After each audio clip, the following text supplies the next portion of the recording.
Hi y'all, good morning from the Florida Keys again. We got another day of fishing in paradise, and this morning we're gonna do some canal fishing for a bunch of species. We're gonna try to catch a lot of fish and a lot of different species, and I'm gonna use a few different baits. So last year I done some canal fishing. I was taking frozen shrimp, cutting them up, put them in pieces. Worked really well. Well, this year we've got some live shrimp, and I'm gonna try one other thing here too. Check this out. I've got some worms, live worms, left over from my trip on Lake Ida when I first got down here to Florida. I don't know if you can catch any of these saltwater fish on worms or not, but by gosh, we've got some. They're going to waste. We might as well try it and see. We're gonna do a little experiment out here today, but most importantly, we're gonna have some fun. So let's get this kayak unloaded and go get to it.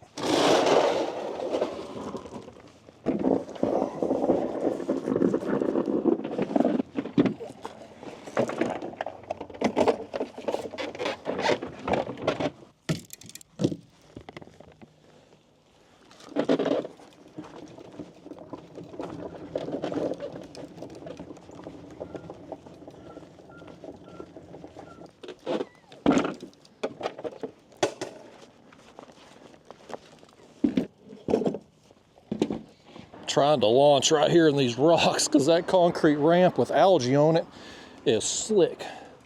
We're at low tide right now. So water's down and all that algae's exposed, but we made it out. Let's get out here and have some fun. So I got off the boat ramp just a little bit here to give some space in case somebody else launches a boat or kayak or something through here. But we're just gonna start fishing right here in this canal and just work our way down, throwing it up under these boat docks and around these boats and stuff where fish might congregate. And well, I'm gonna leave the camera in the chest today and we're just gonna roll with it. So let me show you the tackle right here, and we're gonna go on a fishing trip today. Just uncut, you're gonna see everything from right now when we're starting till we finish up here. So this is a small jig head, 1/64 ounce size, number 8 hook. We may have to go to a little bit bigger jig head here in a little bit, but we're gonna use this to start. I've got 2-pound line, an ultralight rod. This is a St. Croix Panfish Series rod, 6 foot long, of course, ultralight action, Daiwa 1000 size reel. And what I'm gonna do to start, last year I was taking frozen shrimp and cutting them in pieces and catching a bunch of fish. Today I'm gonna take some live shrimp and do the same thing. But it's gonna be super fresh, obviously, because well, they're live. Now, we may put on some live shrimp out throughout the day as well, but I want to just, well, if I can get hold of these things, this is going to be a comedy show here, trying to watch me get these dang things on a hook. But I want to start out with some pieces of cut shrimp here to see if we can get some things like snapper. I caught some barracuda last year doing this. I had some other species. I have no idea what they are. So let's just start fishing right here, man. Like I said, I'm gonna leave the camera rolling. Y'all are going on a real fishing trip. I'm gonna tell you some stories about my trip down here in the Keys this year. Some of it's good, some of it's bad. We've had some stuff go wrong, me and my wife, on this trip. I'll tell you all of that. But we're gonna try to catch us some fish this morning. I'm gonna fish for 2 or 3 hours out here. Today's my wife's birthday, so I'm fishing in the morning here while she's sleeping beauty back at the place we're staying, and then I'm gonna go back, have lunch with her, and we're gonna do some stuff this afternoon, going to the Theater of the Sea, gonna play some putt-putt, going out for a nice shrimp dinner. Better shrimp than what we're using here for bait today. But I've got 2 or 3 hours this morning where we can fish, and I was just kind of in the mood today to catch a bunch of fish. And in these canals, man, they're absolutely loaded with life. Just a variety of stuff. So we're gonna try to get as many fish as we can, as many species as we can. We may have to cover some water down through here. There may be some stretches where we don't catch anything. We got one right here, though, just like that. Let me back up a little bit in case he gets me around one of these dock pilings. Let's see what this is. Is this a snapper? No, I think this is a grunt. I think that's a little grunt right there. Yeah, but you know what we're going to do with Mr. Grunt? We're going to take him with us. I'm going to put him in my live well where I've got the shrimp right now. And I'm probably going to use him for bait. Oh, there's a bunch more. Do you see that down there? Do you see that? There's a bunch more down there too. I'm going to use him as bait tomorrow. If I can get this hook. He's hooked, actually hooked in the nose. There we go. Let's throw him back there in the live well. Let's take another piece of shrimp here. That was a small shrimp that we cut. Probably ain't going to get but maybe 3 pieces out of him. That's getting value for your money, folks. Every one of these shrimp, if you can get 3 baits out of it, that's a hell of a deal. I see them right here. I see them. You see them right there? There's a school of them. Let's see if I can get another one to eat. Oh, there's a barracuda right there too. Work that thing up in front of the barracuda. Oh, he looked at it. Did you see him look at it right there? This water is crystal clear. We're 7 feet deep right here, but I can see all the way to the bottom. And undoubtedly, them fish can see us too. I don't know if it's a situation where they see us, they're going to quit biting. Nope, because we got another one. Just like that. Let's see what this is. If it's another grunt. It is. This is a smaller one, though. I'm going to let him go. We'll keep maybe 4 or 5 either grunts or jacks or, you know, something that we can legally keep to be used as heavy tackle stuff on my trip tomorrow. But I've only got a 7-gallon live well. And you know, I don't know if I've showed you all this live well or not. Let me catch another fish here. Whenever I put the next one in there, I'll show you the live well so you can see what I'm using down here this time. I actually didn't. Oh man, I threw right over that grass. Technically my live well can also be a cooler. But I didn't bring an actual cooler this year. My plan was to get super fresh bait, either the day of or the day before when I was going to need it. Another one just like that. We've barely gone anywhere, y'all. The boat ramp is right here, and we've started fishing and are catching fish one after another. This is another grunt that I'm going to probably let go here. I want to get just a little bit bigger than this for the trip tomorrow, but look at him right there, man. Look at the colors on him. Are they beautiful fish or what? Look like something out of an aquarium. Let's grab another shrimp.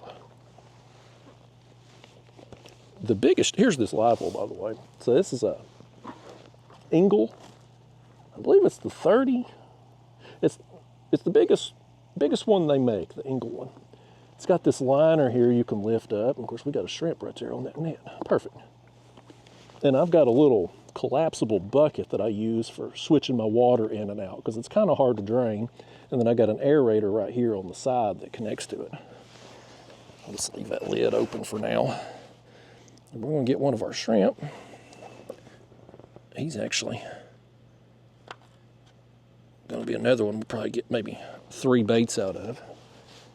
Now let's put this back on the jig head here and make some more cast over. I'd like to catch some more, and then these quit biting, we'll move on. Like I said, we're going to find a bunch of life in this canal. I think we'll catch grunts, various kinds of snapper, barracuda. There could be a random snook or jack or something like that as well. You just never know. You never know what you're going to catch in these canals, and that's part of the fun of it. Because most of these fish, all of these fish, you know, I'm from Tennessee. I don't have access to any of these things. These are all species to me that they're The only time I have a chance at them is down here. And, oh, another one. And something like what we're catching now, these grunt, they're not a desirable species down here. Like there's no limits on them. Well, to my knowledge anyway. But they're kind of a undesirable fish for people that fish down here.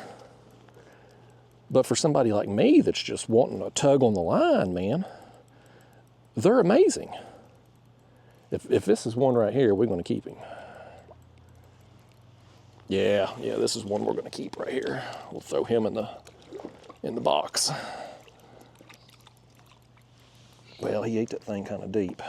Oh, no, he didn't. You don't want to lip these fish. You definitely got to get them from behind here, get them around their back, because down in there they do have they're small teeth, but they are teeth down in there nonetheless, so you don't want to be sticking your fingers down in there, because you're going to have some holes in them when you break them back out. Let me get my forceps here. Actually, there it is. Okay, and we got a refund on the shrimp right there too. Yeah, let's throw him. I'm gonna close that lid this time. Okay. Let's throw back over here. But yeah, these undesirable fish, and of course back home, I'm fishing for catfish, I'm fishing for carp, I'm fishing for other undesirable species of fish, right? I mean, y'all know me. You can call me the trash man, because I like trash fish. They're fun, they fight hard. But down here, even these things like the grunts here that we're catching now, undesirable.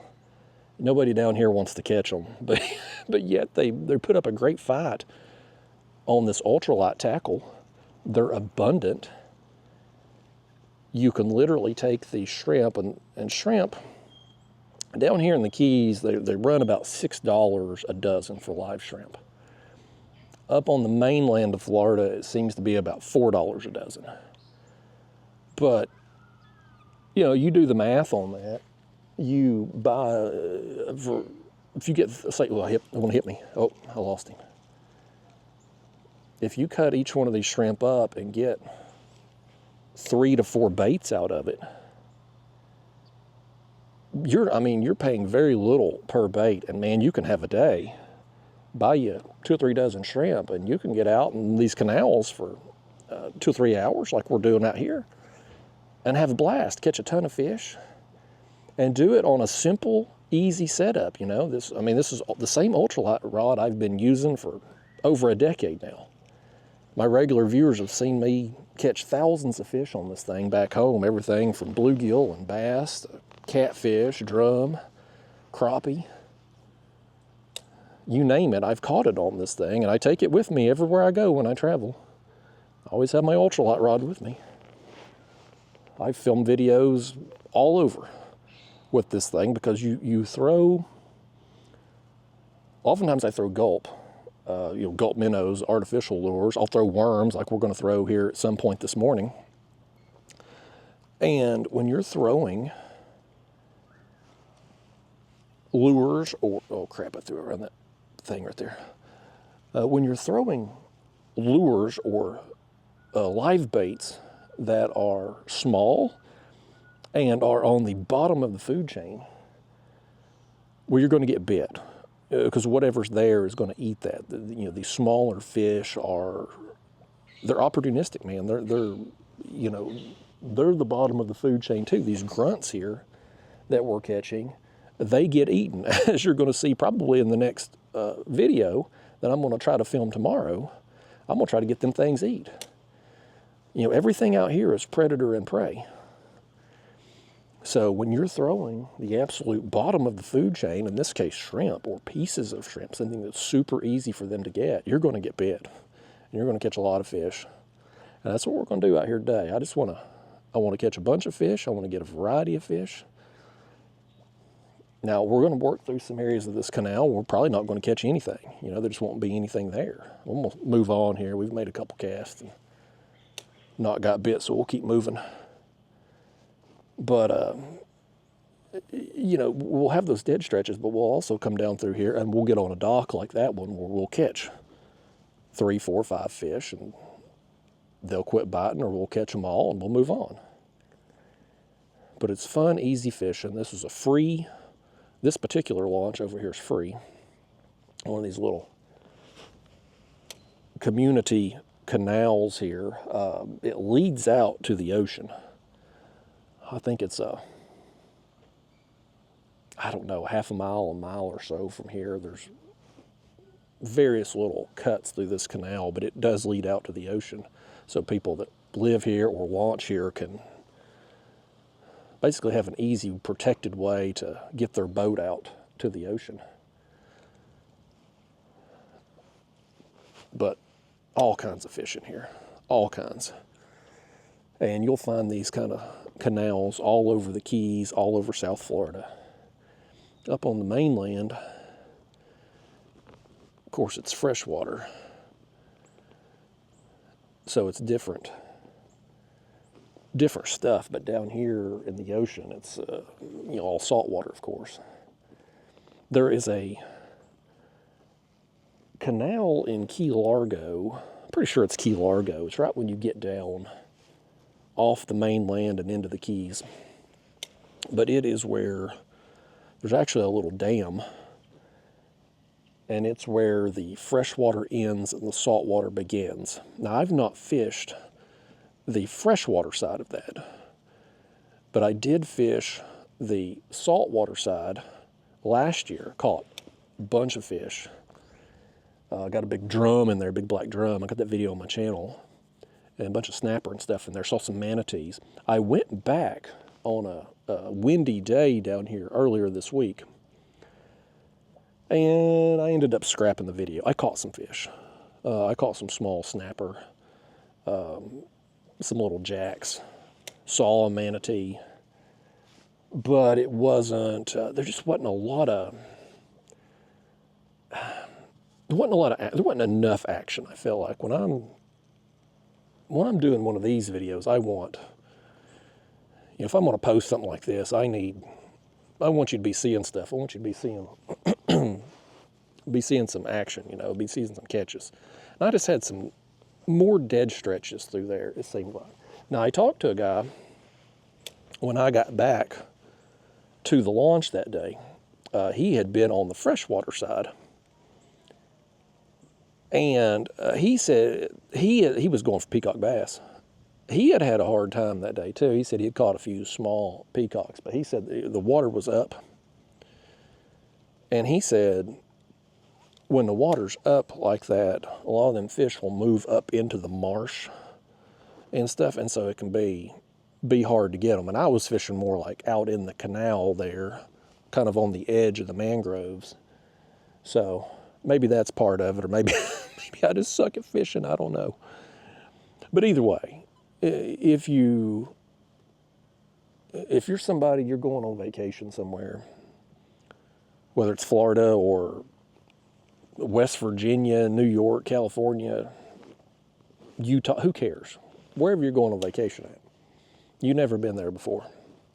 You don't know the bodies of water. You don't know the types of fish. You don't know, you know, you're inexperienced there. You're new.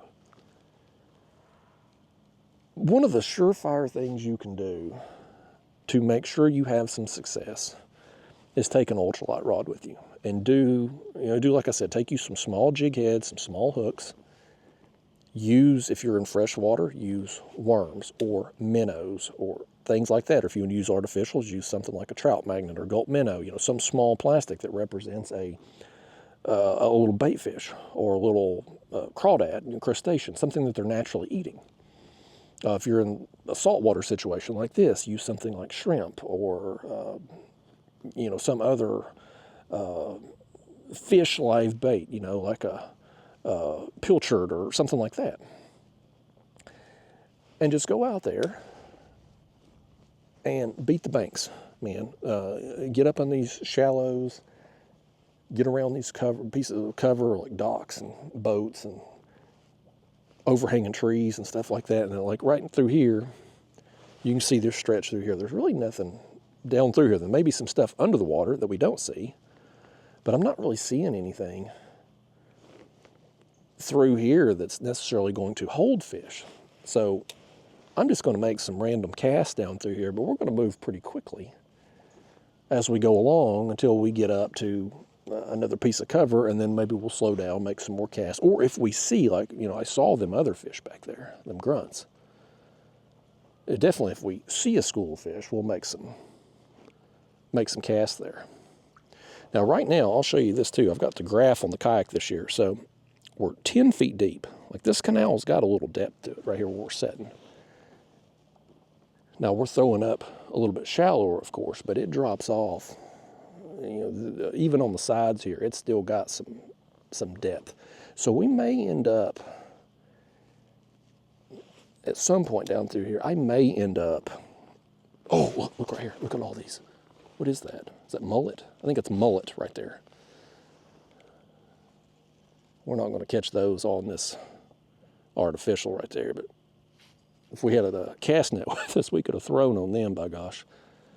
Those are some big mullet right there, too. I don't know if you can see them on camera or not. But I may end up throwing on a little bit bigger, a little bit heavier jig head to be able to get down a little quicker. I think last year, oh, fish. Oh, this is a bigger one, too. This is a bigger one. I don't know what oh, and he's gone. Stole our bait. Let's throw back over there. I got a glimpse of him. He was bigger, but I don't know what he was. Couldn't identify the species. But the heavier jig head will get it down to the bottom quicker. It's just the lighter the jig head you throw, the slower the fall. And I feel like that slow fall really helps you get you bit. So I want to use the lightest I can get by with. And usually if I'm catching fish, you know, I'm throwing the 1/64 ounce. I'm trying to get fish in the 6 foot or less depth. With us fishing 10, and right here where we're at, we're 15, we may need to go up to a 1/32. We'll see. I'm pretty sure last year I used a 1/32. Now last year I had a little bit heavier rod with me. I was using a light tackle rod, whereas this is an ultralight. I had bought that light tackle rod specifically for coming down here, but I ended up not really liking it. It was just it was a St. Croix Panfish Series rod, just the light action. But this is from, I don't know how long. I know I've had it over 10 years. But the new model doesn't have cork. It's like a plastic handle. It's a different handle. It feels different. It feels cheaper, honestly. It's more expensive, but it feels cheaper. And I just don't like it. I tried it out. I didn't like it. So I didn't bring it with me this year. We're gonna use the ultralight, and you know, we'll just battle fish a little bit longer if we hook into something big. We may have some break-offs too on the 2-pound line. It runs us over these rocks and stuff, or in the mangrove roots over here. Like that kind of thing's going to happen. That's part of it when you're ultralight fishing. But we're going to catch a bunch too. I don't know what that was we hooked into, but he would have been the biggest fish of the morning thus far, for sure.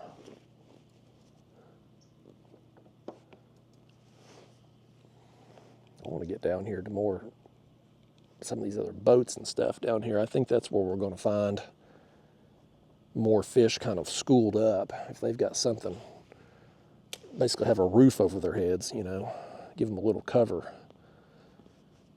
Protection from above. There's a lot of birds down here in Florida too that's going to swoop down and take advantage. So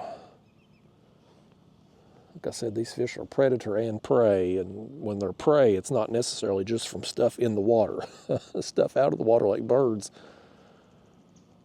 are a threat too. But it's just beautiful down here, man. You get down here in these canals, you can get some protection from the wind, because it is going to be a little windy today, but I don't think it's going to affect us at all. It's not right now. And you can get some shade, get some relief from the sun. See some beautiful scenery with all these palm trees and all the wildlife and stuff. And we'll probably see some iguanas down here today. And it's just cool, man. It's just a cool place. At least for me, you know, somebody that don't have access to this all the time. And if I lived down here, I probably wouldn't appreciate it all that much. You get used to it.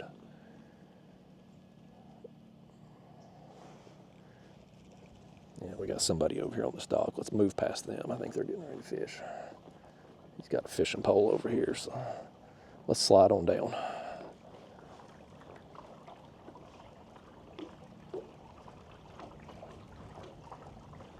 I'm gonna take a look as we go by too, and just look down in the water.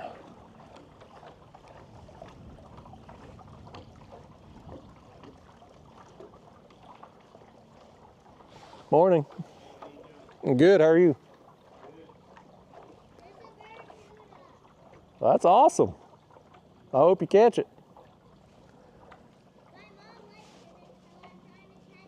I hope you do. So I think either a father or a grandfather and his kids over there fishing, so we're going to give them some space, go down here on this side, and let's throw right here around this boat. Or these boats, I should say. There's 3 of them in a line right here.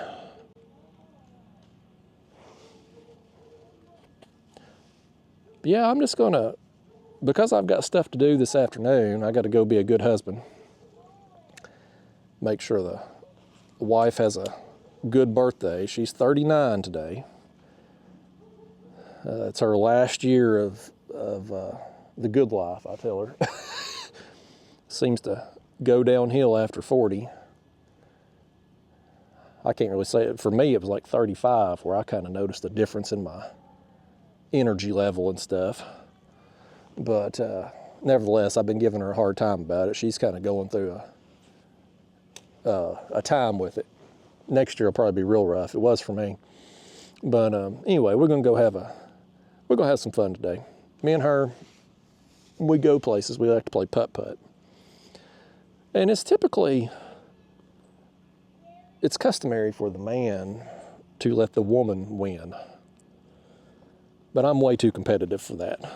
And she's too competitive for that. So her and I, honestly, we'll probably end up getting mad at each other today when it's said and done, because somebody's going to win and somebody's going to lose. And whoever loses is going to be a sore loser about it. But there's a real nice putt-putt course. Well, there's 2 of them down here, actually. But one of them in Marathon, which is one of the bigger islands here in the Keys. It's called Porky's. There's a little barbecue restaurant. And nice putt-putt, real nice putt-putt course. And we played at it there last year, so we're going to go there again. And this Theater of the Sea thing, I honestly don't know what to expect with it. It seems like kind of like almost like a SeaWorld type thing, which, if you've ever seen that documentary, I think it's called Blackfish. It's like behind the scenes, kind of the dark side of SeaWorld. Kind of made me not ever want to go to SeaWorld, but I think this place, if I understand correctly, they take rehabilitated like dolphins and sea lions or whatever, and, you know, things that aren't going to survive out in the wild, and kind of give them a sanctuary and do shows with them. I don't know if that's true or if that's just a sales pitch. But nevertheless, we're going to go and give it a shot today. It's one of them things, when in Rome, right? We'll go and check it out. It may be a tourist trap, or it may be something really cool. We'll find out. They have other things there too, like you could swim with dolphins, get pictures with them. We're not going to do all that. We're just going to go and, I guess, do the tour and see some of the shows they put on. Well, we went through a stretch here where we ain't catching nothing, folks. I'm gonna need you to get your act together and start catching some fish here. We're gonna have to make a decision here too if we're going to the right or to the left.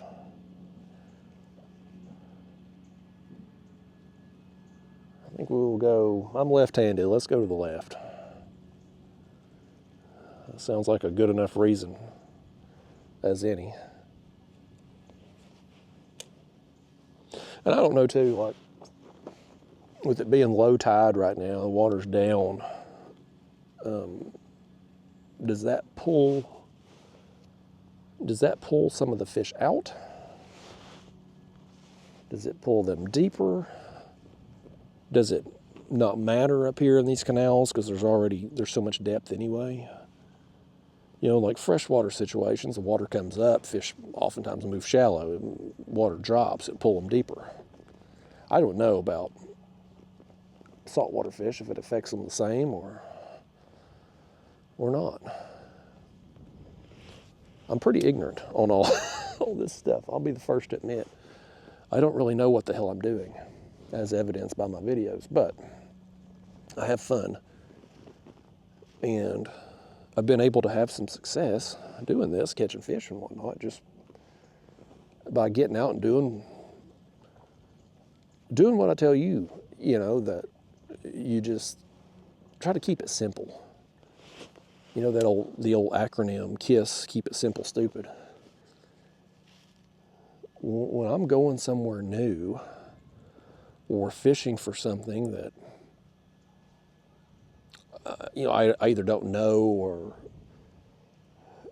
yeah, I just don't have experience with,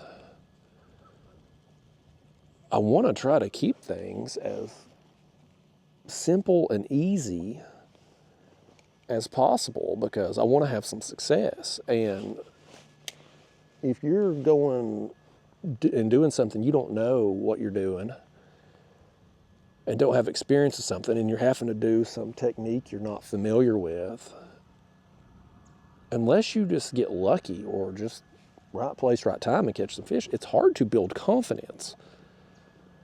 You know, you can fish for 30 minutes and you don't have success, you don't get a bite, you start second guessing yourself. You start playing mind games with yourself and you're like, well, I don't know what I'm doing or I'm doing this wrong, or then you start changing baits, start changing lures or changing techniques, and then you're just chasing your tail all day and you end up not doing any good, not having any success. And it's like, well, if you just took a step back, simplified things, try to get some small victories, you know, that can boost your confidence. And then maybe add in some of those other things, try to learn something new or do something different. And if you have success with it, great.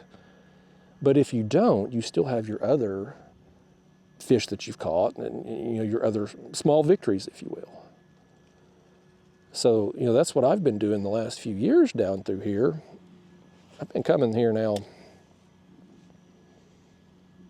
I think this is my third year or fourth, I think it's my, you know, honestly, I don't know. It's third or fourth year coming down to Florida. And every year I try to do some stuff I know how to do, and I try to do some stuff that I don't. And over the last few years I've been doing it, I have been able to learn a lot and try a bunch of different things in a bunch of different places. And that experience now just kind of builds every year, it kind of compounds. Did you see that bird right there? Look at that bird. He went right over there where I was casting. He thought I was throwing him something, didn't he? You lost your mind, bird. You know what I want to do? Here's what I want to do. I want to back up a second. I think this canal right here goes out to the ocean. Let's back us up a second. Let's back us up right here. Yeah, there's some docks right down here too. This is one of the This is one of the canals right here that leads out to the ocean right here. Let's go right down here and throw on these docks. Might make some cast here on these mangroves too, but this leads out to the ocean. So, you know, just in theory, if, oh, I see a bunch of fish right here. Hold on. Crap, y'all. Let's back it up. I just saw a whole school of something right here beside us.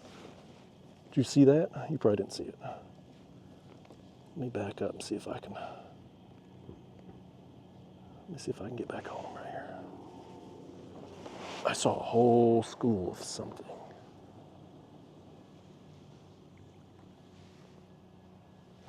There they are. Right here they are. What are those? I don't know what that is. Is it some kind of snapper?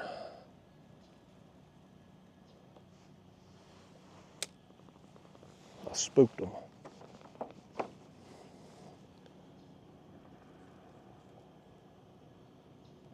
They're right there on the edge of the mangroves. Oh, here comes a boat too. At least this boat looks to be idling through this canal. Unlike the one the other day that waked me in a canal about this size. Oh, they're tapping it. Got one. I got one. I don't know what they are. But there is a bunch of them right there. There's probably 30 fish or more. I think it's another grunt.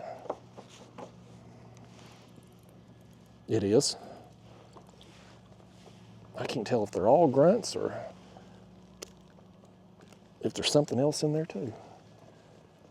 Let's let this boat go by up here. This is another one. I'm going to let him go. I may, you know, if we don't get any baits that are bigger than that throughout the morning, I'm going to maybe keep a few of those before we leave. But we got so much time left now, I'm not going to fool with it. Let's let this boat go on by before we make another cast here. At least he's being courteous and idling through here. That fella the other day, I think, waked me intentionally. But that's how it is, you know what I mean? Like it's like that everywhere you go. Let me make a cast right here in front of us while he goes by. May need to get another shrimp. That's the head of that shrimp right there.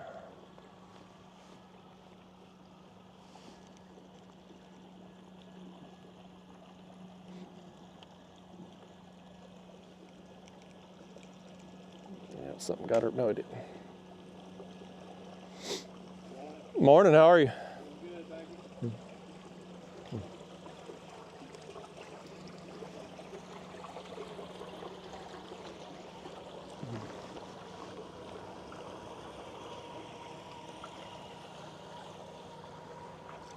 All right, let's throw back over there.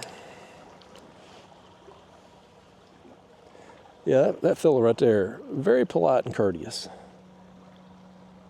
Going through a small canal, he's idling. He's not waking people. Very, very nice, courteous fellow right there. The guy the other day going, when you in a boat and you passing somebody else, you either need to blow by them full speed or slow down to an idle like that guy did. If you come off plane and just kind of slow down, your wake gets bigger. You know what I mean? But these small canals like this and the one I was in the other day, I mean, hell, you don't want to, I don't think people ought to be blowing through there anyway, because you just can't. There ain't enough room to correct. This one's a little bit, maybe a little smaller than the one I was in the other day. But still, like you've barely got enough room for two people. So if somebody's barreling through there 60 miles an hour, and you hit somebody, you know what I mean? Like you can do some damage. Oh, here's some more fish right here. Look right here. There's another school of something right over there. I want to put on a different You know what I'm gonna do next, I think? I'm gonna put on one of them worms next. Got one. Oh, here we go. Oh, he's getting back in the mangroves now. Tell him don't go back up in there, would you? He ain't gonna listen to me. He ain't gonna listen to me, folks. It's a little bit bigger one. Whatever it is. I honestly don't care. I don't care what we catch today, really. Yeah, this is a snapper right here. I think this is a mangrove snapper, maybe? Some type of snapper. Very common out here. Definitely along the bridges and stuff. Let me get him and hold him up here. Easy, buddy. And this is another one here that, look at all, I guess they call them snapper because they always doing that right there. They always, well, there he goes. They're always snapping their lips. But he's got some chompers on him, man. If he'll open his mouth and keep it open, he ain't gonna do it. But he's got some teeth on him. Those, it's a gray area whether or not you can keep, I mean, you can keep them to eat if they're over 10 inches. Can you keep them and use them for bait? Gray area. So I'm not going to chance it. There's just too many other fish that are easy to catch that I can use for bait. But for just a fun fishing day, I'm perfectly content with catching us some snapper out here because they fight, as you just saw. Now, look, we got us a red worm on here. I don't know if this will do any good or not, but we're going to try it. I've never thrown a worm in a saltwater canal before. I didn't ask the bait shops down here. I don't even know if you can buy worms like in these, you know, in these island bait shops. Like, I don't even know if they sell them. But we're going to try them. They'll either work or it won't. If we throw at some fish here, I see some more right over here. Let me throw right over onto that school. I mean, if we make some casts right here into this school and we're not getting bit, well, we know they don't work. Especially when we can throw a shrimp in there and we know it will get eat, or just a piece of a shrimp.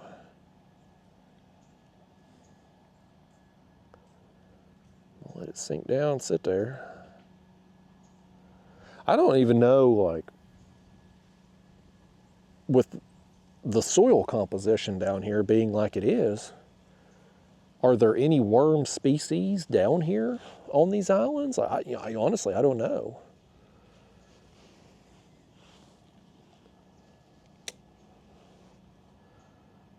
Make 2 or 3 more casts with it.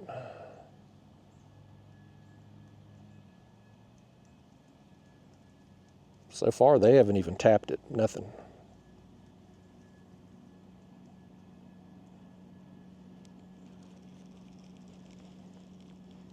They may just not be interested. Throw it back over there on that side. Again, I don't know I mean, obviously there's a lot of fish in these schools, but the water's super clear. When you catch one, are you spooking some of the others? I just don't know. It's, again, my ignorance. There's just a lot I don't know. And you gotta make some casts, man. You gotta put some time on the water, and year after year I keep coming down here. I'm just learning, and you give me another 3 to 5 years, I'm gonna get some things dialed in. I'm gonna look real stupid in the process. As I'm learning, I'm gonna look real dumb. I had a little tap just then. But that's part of, when you do what I do on these videos, I think there's an expectation from the general public that because you're putting out videos, and I'm fortunate enough to do this YouTube crap for a living, that I should know everything. There's an expectation that I should know what I'm doing, that I'm an expert, that I should be you know, an authority on this kind of stuff. But in reality, man, I mean, in the catfish stuff, sure, I can speak with a little expertise and whatnot, but when it comes to doing this, like, I'm a fish out of water, to use the term. So it takes a while. And, you know, of course, the internet loves to criticize you like their doo-doo don't stink, but in reality, anybody, when you're first learning something, you're going to have some growing pains. Nothing's going to look polished. You're not going to be, you can't be an expert from just reading some internet posts. You got to get on the water and do it and learn. And, you know, right now we're throwing this worm over here and a gazillion fish, and we're not getting any action. So I'm going to take it off. And we're just going to call this a loss and go back to, let me put another piece of shrimp on here and throw over there and see if we can bust another.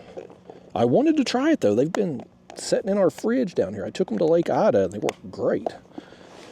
But that was freshwater.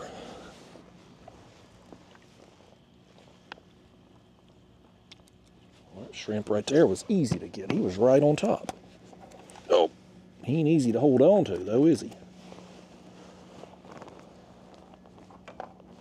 Wow, I lost him. Well, poo-poo. I think he survived. He escaped. Let me grab another one here. I can get hold of it. Okay.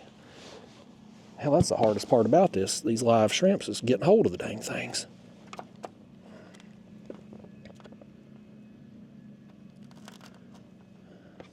Like I said, I'd used the frozen ones last year. Had success.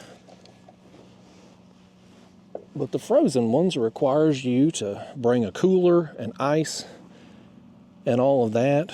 And I just didn't want to fool with that this year. I thought, I'm just going to get the live ones. They'll be super fresh. And as we're seeing here, they're working. Let me throw back over there. I'm going to get some more of them fish right there, man. I see them. I don't know if they're all snapper, grunts, mixture of both, and probably some other stuff too.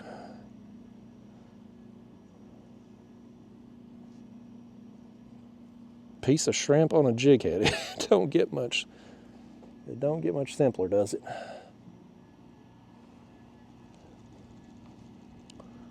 Let's move on down a little bit. I saw them others. I think I need to be throwing a little bit closer to the mangrove roots.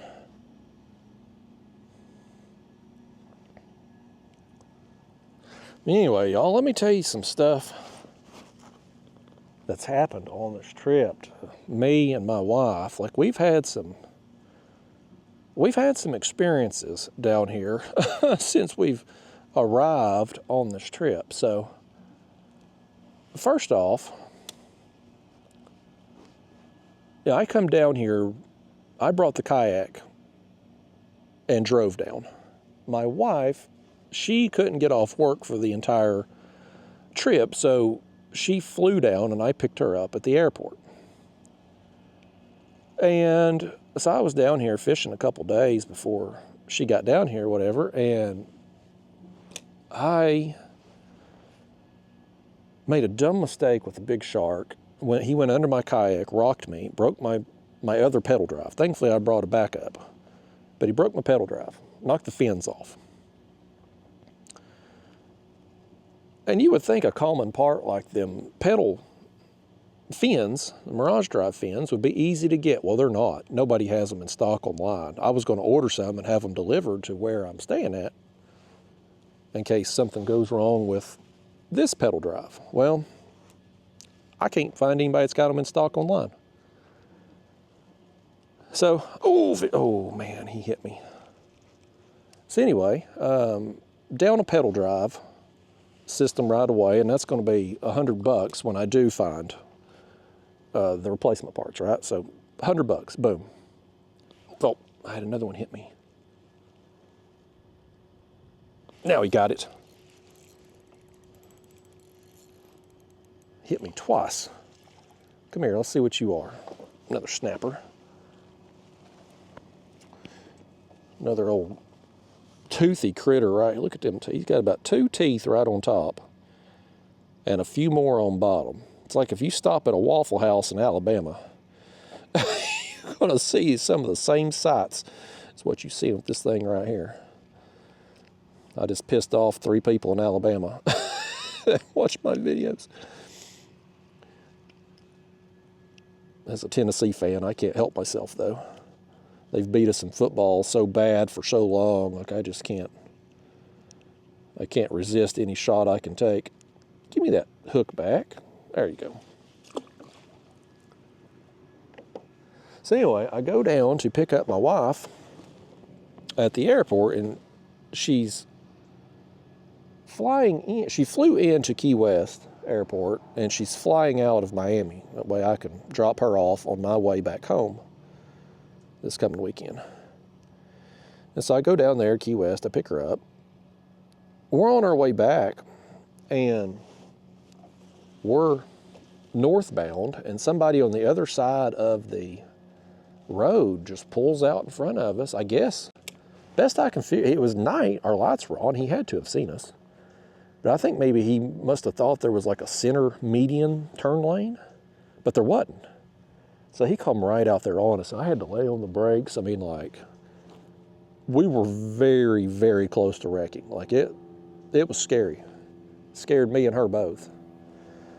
You know, I was like, dang, man, that was close. So we were petrified after that, you know. But thankfully, just a close call. We didn't actually wreck. Well, I'm out a couple days after that, whenever, 3 days after. And I had got a little motor to put on this kayak that goes down in my Mirage drive slot, a little water snake motor, it's called. 24-pound thrust, very low power, but helps me fight the current when I'm out in the ocean and stuff, right? That's what I wanted, something lightweight that could help me run up into the current and make some drifts back. So I'm out there fishing, the current's pretty strong. I pedal up, give myself a cushion away from the bridge, I pull my pedals out, I drop the motor in. I turn it on, nothing. I flip it up to the next speed. We got another fish. Oh, I lost him. I flip it up to the next speed. Again, nothing. I'm like, oh crap, so I'm pushing the button, you know. I'm like, well, maybe it's disconnected from my battery, I don't know. So then I try reverse on it, because it's got 2 forward speeds, 2 reverse speeds. I hit reverse. Reverse works, I've got power. So I'm fiddling with that. I go back, push forward again, I got nothing. And I'm like, what the hell? Well, meanwhile, I'm fiddling with the motor. The current is pushing me back toward the bridge, but I wasn't paying attention because I'm focused on the motor. Well, I look back, I'm like, oh crap. You know, I've got the bridge coming up. So I try pulling the motor out. Well, I can't get it out because the prop is turned down there. Like, you got to line up the prop to be able to get it out, right? So, you know, I hit the reverse button again, trying to get the prop lined up. I can't get it. So then I start fumbling for my paddle.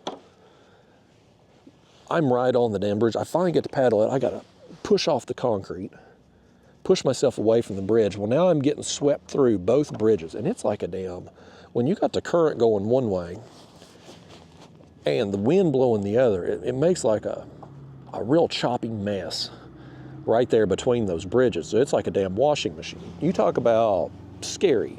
Like, I was terrified at that moment. So I get through the bridge there and I start tinkering with the motor. It will not work in forward. Nothing. No power in forward. Works in reverse, no power going forward. So I'm pissed, you know. I'm out there, I'm saying cuss words and whatnot. So I use the pedals. I get back through the bridges, which very tough to do with the current the way it was. I get through there. I go on back to the house and, oh, fish. Oh, oh, he's gonna run. Oh, he's going up under that boat. Oh, come here, fish. I don't want to crank down on him too much because I don't want to tighten that drag too much, but I don't want him getting up under that boat either. He's a little bit bigger, whatever he is. He wants to go up under that boat though, don't he? Oh, what is this? I got a glimpse of him over there. I don't know what that is though. He's a bigger fish. Bigger, oh, it's another snapper. Oh, he's got friends with him too. Look at this. You see that? There was a few of them with him. I'm gonna net this one. I'm gonna put the net on him. Yeah. Oh, a little bit bigger one. You talk about a good time on the ultralight, man. Check this out, y'all. Look at the teeth on him there too. Nice. Nice right there, buddy. Oh, quit that chomping now. Tell him quit chomping. Open up. That jig fell down in your mouth. There you go. Y'all bear with me a second. I want to get a picture with this one. Would y'all be so kind? I know we're rolling unedited here, but if y'all would bear with me, una momenta, while I bust out, I'm gonna use my other camera on this, if you all will allow it, just because this GoPro takes better pictures off of video than the DJI does that I'm filming these unedited videos with. Okay, y'all just be so kind and bear with me a second here. Will you do that for your old friend from Tennessee? Let me get that thing set up there, yeah. Let me hold him out like that.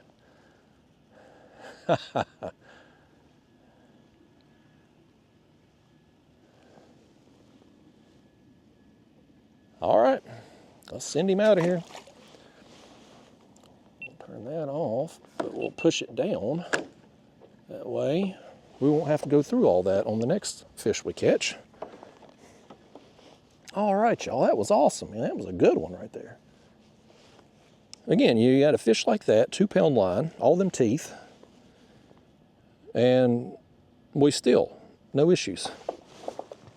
Let me get another shrimp right here. Let's do this. This is a smaller shrimp right here. Let's throw this one on live. Let's just throw a live shrimp over there and see what happens. You hook these things. I talked about this in some other videos where I've used live shrimp recently. But you want to go, these are the eyes, and that right there is the brain. So when you run the hook through, you want to go behind the eyes, but before the brain. That way you don't kill him, but he can still kick his tail around there. This hook ain't really necessarily big enough for a live shrimp. It's a number 8 size hook, but crap, that wasn't a good cast. But we're gonna make it work.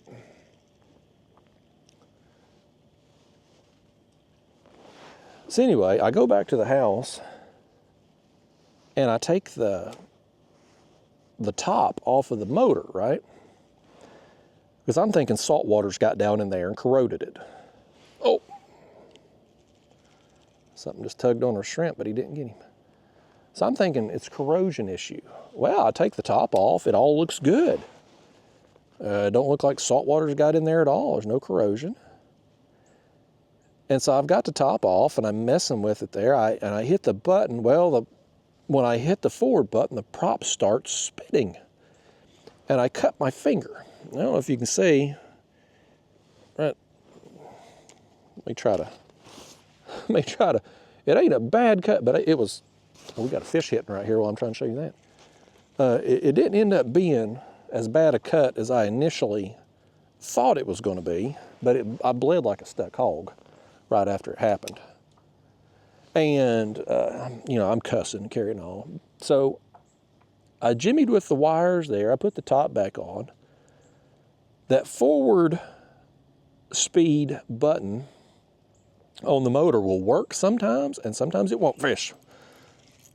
He nailed it. Got that live shrimp. Live shrimp on the jig head. Oh, another snapper. All right, man, this little canal right here, like you see, it's a short canal and it goes out to the ocean right here, man. This thing is chocked full of fish. Absolutely full of fish. He just spit up something right here too.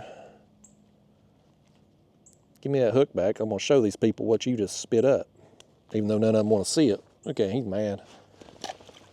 This right here. Let's put on whatever he just spit up. You think we'll catch anything on that? I don't know if we will or not. Let's try it. May get ripped right off the hook. So anyway, this motor now kind of works sometimes. Sometimes you push the button, it don't. You smack it around a little bit, it'll work. So I don't really trust it. I'm no mechanical engineer. Like, I don't know how to work on stuff. I think maybe it's probably a switch that's bad in it. It's a brand new motor. I don't know why the switch would be bad. But nevertheless, I'm going to take it with me tomorrow if it works before I leave the house. But I'm definitely going to be giving myself more of a cushion if I'm fishing around a bridge. I want to be more space to allow myself to be able to get that motor back out of the slot before I roll up on the bridge in the event it messes up again. Scary situation though, going through that damn bridge. So anyway, so now we've almost wrecked. We've tore up my pedal drive. The motor's malfunctioned. Sliced my finger open, which thankfully didn't end up being as deep as I initially thought it was from the amount of blood coming out of it. And I'm like, boy, we got some bad juju on us. Well, me and my wife, a couple days ago, we go out and we're on the shore around one of these bridges, and I'm like, I'm gonna see if I can catch a shark off the bank around one of them bridges. Well, we gotta walk across some rocks to get down there. Well, she trips, stubs her pinky toe, and you know, we didn't go to the hospital or urgent care or anything for x-rays. Pretty sure it's broke though. That thing is swollen, purple. Yeah, it's a broken toe. Like, what are you gonna do about it? You're gonna tape it to the other toe, which is what we done. But, you know, again, one of those things, like, just another one of them things, one of them silly things that goes wrong. Like, gosh, how does this stuff keep happening while we're on vacation? Well, it gets better. So yesterday, I'm heading out to go fishing. Whatever that fish spit up, we've thrown it right over here. I see fish, bunches of them. None of them are touching it. None of them touched it. Let's throw another one of these pieces of shrimp over here. If you throw into a gazillion fish like we just did and don't get bit, then they don't want it. Let's try that tail piece. So anyway, yesterday I'm on my way out, go fishing. Driving down the road, and I missed my turn. So I go on down, I hang a left down this little side road so that I can get turned around and go back, right? Well, as I'm turning around, stupid me, I back into a stop sign. Hit it with the kayak. Now, I didn't hit the stop sign hard, but I backed into it. Didn't knock it down, nothing like that, but I felt the bump, right? So I immediately start cussing because this Hobie Lynx kayak that I'm in it's kind of fragile. It's just foam wrapped in this thin plastic. It's not a normal rotomolded kayak. Normal rotomolded kayak is very durable. Like, you can beat the hell out of them things, be just fine. This thing, you got to be careful with it. Like, you got to kind of baby it. And me backing into a metal pole, I'm like, well, hell, I probably just cracked my hull. So I pull out, you know, a little bit above this stop sign. Let's move on here. These fish, they're right here in front of us, but they ain't biting. Let me stand up, see if you can see down into the water. Right there on the edge of the roots. I mean, look right here. There's a gazillion of them right here. Literally right on top of them.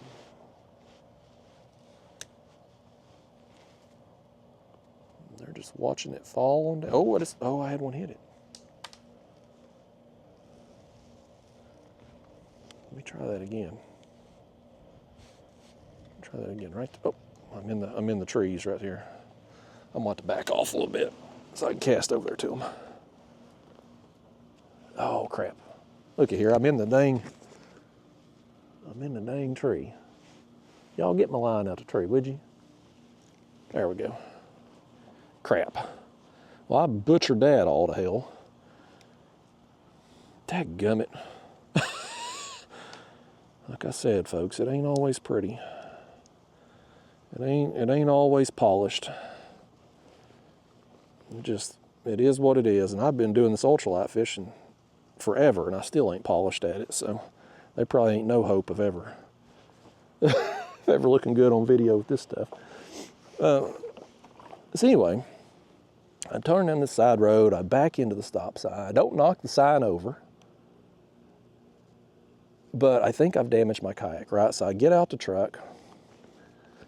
I'm back there, and I'm looking everything over real good, right? Like, I'm checking out the back of the kayak. I'm looking at the rudder.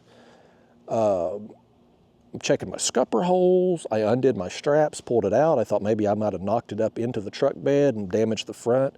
I'm looking it all over, and I can't really find anything wrong with the kayak. Now, my rudder was a little loose, and I actually took a screwdriver that I had with me, and I went ahead and tightened it, but I don't think that was from the stop sign. I think it had just, the screws on the top and the bottom had kind of worked loose, which is probably just from me driving and hauling this thing in the back of the truck over the last year that I've had it, right? Just kind of normal vibration type thing, working them screws loose.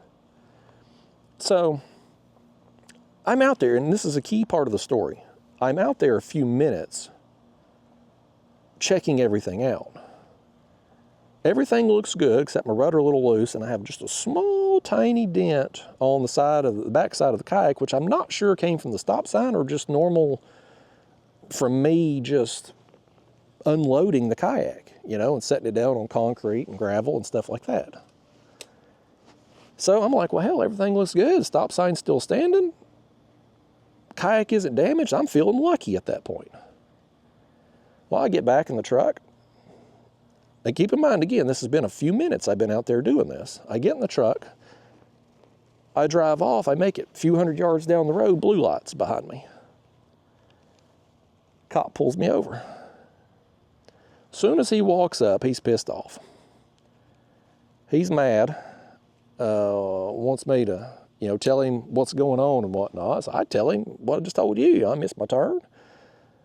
I turned down that side street, and as I was backing up to get turned around, I backed in the stop sign. And everything looked good, so going on about my day. And he's like, you don't think you should report that? I'm like, report what? It's like, you just had a crash, and now you're fleeing the scene. I'm like, I wouldn't call it a crash. I backed in to a stop sign where I bumped it. And he's like, you damaged government property. And I'm like, the stop sign? The stop sign is still standing back there? And I'm being polite because he's an officer. But I mean, he's being real stern, you know, kind of hateful. And he keeps interrupting me as I'm talking, like he keeps cutting me off as I'm trying to explain. And he starts going on how, you know, I'm fleeing the scene of a crash. He could charge me with hit and run, damaging government property, you know, all this stuff. And I'm like, you got to be kidding me right now. You know, because again, like I just told you, I was out of the truck for a few minutes. Ooh, look at all them fish. I think it's a mullet. Let's put on another piece of shrimp, like the middle portion. Let's try the middle portion instead. This tail don't seem to be doing as good. But I was out of the truck for a few minutes while I was investigating everything, checking the kayak out, undoing the straps, pulling it out, taking a look, right? Well, meanwhile, this cop had apparently seen the whole thing. He was just down the road, posted up. He had saw me turn down that road back into the sun. He saw the whole thing. And he saw this alleged crash or whatever. And instead of coming and offering assistance, he sat there and waited for me to get out and check everything out and see that everything's good and then drive off. And then he come and pulls me over. So he ends up taking my driver's license, registration, and all that. And he goes back to his car for what seemed like forever. You know, it always seems like, who knows how long it really was, but it always seems longer when you in a stressful situation, which honestly it was stressful because he was talking about taking me to jail for all the things I just mentioned. Hit and run, fleeing the scene, damaging government property, all this stuff. So it was a stressful situation. And he comes back up and he starts lecturing me again. And so I was like, you know, am I under arrest? He's like, I'm not going to arrest you, but I am going to cite you. And he ended up giving me a ticket, $166, which he says the ticket says like $500 of damage or something, which I don't even know how you would calculate that. I guess it's probably like maybe it's like a $500 or less type thing. Over a damn stop sign that's still standing. You know? But meanwhile, that guy trapped me. Like he saw everything, because he was even like, you didn't see me sitting right down the road? And I'm like, well, no, I didn't. Obviously didn't, and it wouldn't have changed anything, even if I had, because, again, I got out. My plastic kayak that just hit a metal pole is completely fine. So, and the sign's still standing. I'm like, well, you know, all's good. I got lucky. What would I have went and got a cop for, even if I had have seen him? We got to get out of this boat's way up here. We got one coming behind us. Let me run up here behind this little. Let me run right up here while we let him go by. But yeah, so he ended up giving me a damn ticket. And it's like, what do you do about it? Like, I don't have to show up to court or anything. To fight the ticket, if I hired a lawyer, it's going to be way more than $166. If I show up to court to argue it myself, I'm going to spend way more money than that on hotel and travel expenses. So they pretty much got you, you know, $166 fee, basically. Florida tax, I call it. Morning. I call it a Florida tax. The principle of it for me was the guy was just kind of a jerk. And, you know, I get being a cop is probably, it's a terrible job. I sure wouldn't want to do it. But you don't have to be a jerk to people. There's far worse criminals than me. And the other thing, too, about fighting the ticket, like I did back into the sign. I did. Granted, it's still standing. My fragile plastic kayak has no damage. So you can imagine the damage to the metal stop sign pole, like it's nothing. But whatever, I did back into it. So they got me with it, right? Like I'm not going to win a court case, even if I win. But it's just, it was just the principle of how he kind of talked to me and stuff. So, like, whatever. So then After this happened, I got back to where we're staying at that day, and I make a video, like a little snapper right there. I make a little vlog video just talking about the experience of it, right? Same thing I just told you. And posted on Facebook. Well, people on Facebook, you know how they are, they start just not necessarily talking about this particular cop. They start going off on all cops because, you know, cops are just one of those professions that nobody likes. Like, nobody has a good experience with a cop, ever. Like, if you're dealing with a cop, something's went wrong. And look, I'm all for, well, let me rephrase it. I'm for the concept of cops, right? Like, I think as society, we need law enforcement, for sure. However, there are individual cops out there, and you see them on social media videos all the time. You hear them on the news all the time, that just, people that shouldn't be cops, you know? They are cops that give good cops a bad name. And I believe most cops, probably 99.9% of cops out there are good people, right? Like, I mean, nobody goes to work every day thinking, you know what, I want to go be a jerk and make people's lives miserable. Nobody gets up thinking that. Most people don't anyway. But the handful of people that do in every profession are the ones, something hit me. Something thumped me.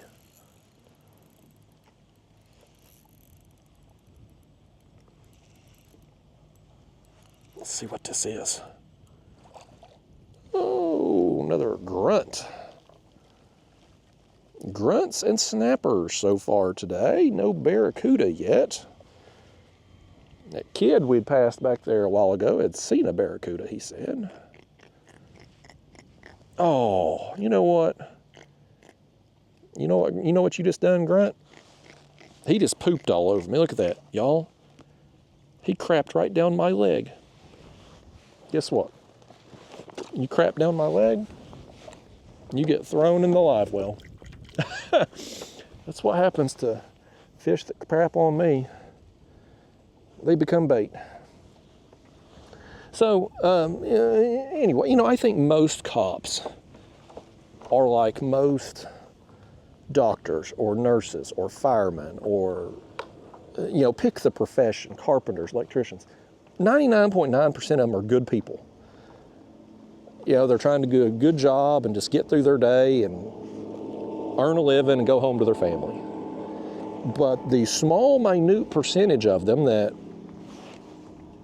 aren't like that give the others a bad name. And unfortunately, that's kind of what I was dealing with down here in my situation. So I got me a $166 souvenir, but here's what happened though. I do that little vlog video talking about it, I post it on Facebook, and everybody just starts blasting the cops. I mean, I'm talking like, some of them were polite and respectful about it and whatnot, but some of them were just nasty. Like saying vile things and, you know, basically talking about cops being harmed. I don't want to go too much in depth because I'll get flagged on this video, but you kind of get the gist of what I'm saying here and stuff. And I'm like, boy, I'm about to get dinged on Facebook. Like these people in the comments, like Facebook's going to potentially demonetize me for posting a video that has incited this kind of, you know, these kind of comments. So I deleted the video after about an hour. It had gotten quite a few views, but I'm like, boy, if I leave this video up and people keep saying this kind of stuff in my comment box, I'm going to get dinged. So I took it down. Thankfully, here on YouTube, I turn comments off, except for my channel members' videos. Like the channel members have access to me. Nobody else on YouTube does, because it's just, you get anonymous screen names, and my channel gets quite a few views. It's just, it's a cesspool in the comment box. I turned it off. One of the best decisions I ever made on this channel. So I don't have to worry about it on here. I can kind of go more in depth on these things, and if you feel compelled to say something vile against cops or anything else, well, you have to go to somebody else's page to do it. But on Facebook, I can't turn the comments off. At least if I can, I don't know how. So I have to leave it up. And so I just took the post down just to be safe. I didn't want to risk getting demonetized on there or something. But yeah, that was my situation. Also, so just to recap some of the stuff that's happened. Me and my wife almost had a car wreck on picking her up from the airport. I broke my pedal drive. I broke my motor. I sliced my finger open. We think she's broke a toe. And now I've got a $166 ticket for hitting a stop sign that I didn't damage my vehicle or my kayak with, and the stop sign's still standing. like this has been our trip. Thank God the fishing's been good. Like, I've had a good time down here. I've enjoyed myself. It's been a lot of fun on this trip. Like, I've caught some fish, and hell, we're catching some fish out here today. Like, I'm enjoying myself. The weather's been amazing. It's been 70s, low 80s for highs and 60s to 70s for lows every day. It's been amazing. But boy, we've had some stuff just happen, some crazy, just random stuff. You know, like, boy, we got some bad juju on us or something. So I'm hoping the rest of our time here is a little more uneventful. So I'm going to hopefully fish a few more sessions here, obviously this morning, and then tomorrow I'm going to take, tomorrow the wind's supposed to be up a little bit. But if I can get out there, I'm going to take our live baits that we're keeping today and go try to catch something big and toothy. Thanksgiving Day, more fish. We're working our way here in this little cutout here now with this boat. I want to fish around this dock over here. Thanksgiving morning coming up, we are looking at some of the best wind forecast I've seen down here. I mean, it's virtually going to be no wind at all, so I'm going to be able to go wherever I want to go pretty much. But then Friday and Saturday is going to be super windy, and we got to leave out on Saturday. So I was hoping to fish Lake Ida on the way home again, because I'm dropping my wife off at the airport in Miami, and then I was going to go fish Lake Ida for a few hours and then drive half the way home there on Saturday and get a hotel and drive the rest of the way on Sunday. Oh, fish. Oh, that one broke me off. That one there, he wanted a souvenir himself. He took the jig with him. We've caught several fish with teeth though now, so it was, that 2-pound line's probably taken a bit of a hit. It was probably getting a little abraded. I'm going to put another jig head on. Let me get my glasses on here too. It's kind of bright. I think though, I'm going to go ahead and stick with the 1/64 ounce. It's working for us. We're getting bit with it. I think that slow fall is helping us out. Like I said, I do have some 1/32 we can try, but I think as long as we're getting bit with the 1/64, why? If it ain't broke, don't fix it.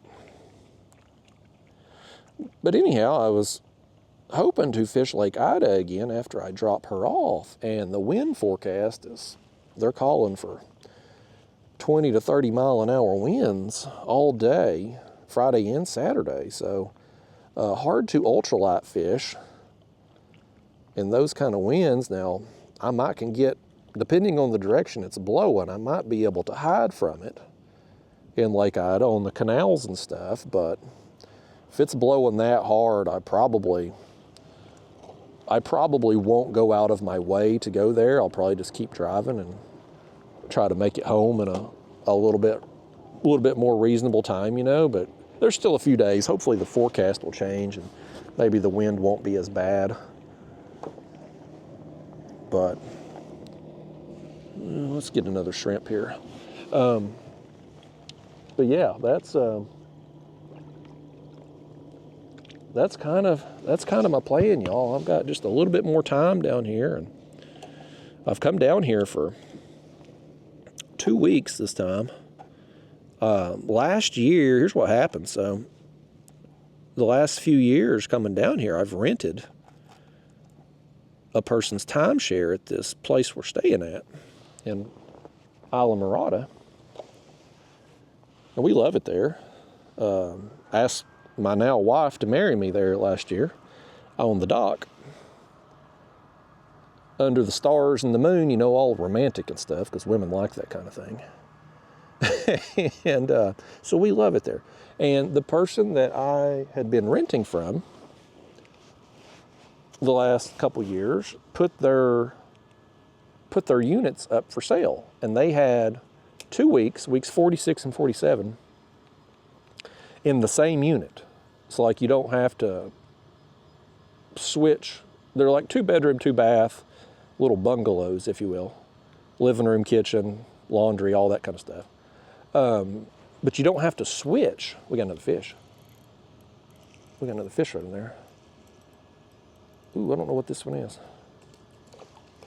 Oh, it's another snapper. You don't have to switch units because they're the same one. So she put them up for sale. And I wanted to make sure that we at least had Thanksgiving week, because it's just easier. It's one, my wife's birthday usually falls around Thanksgiving.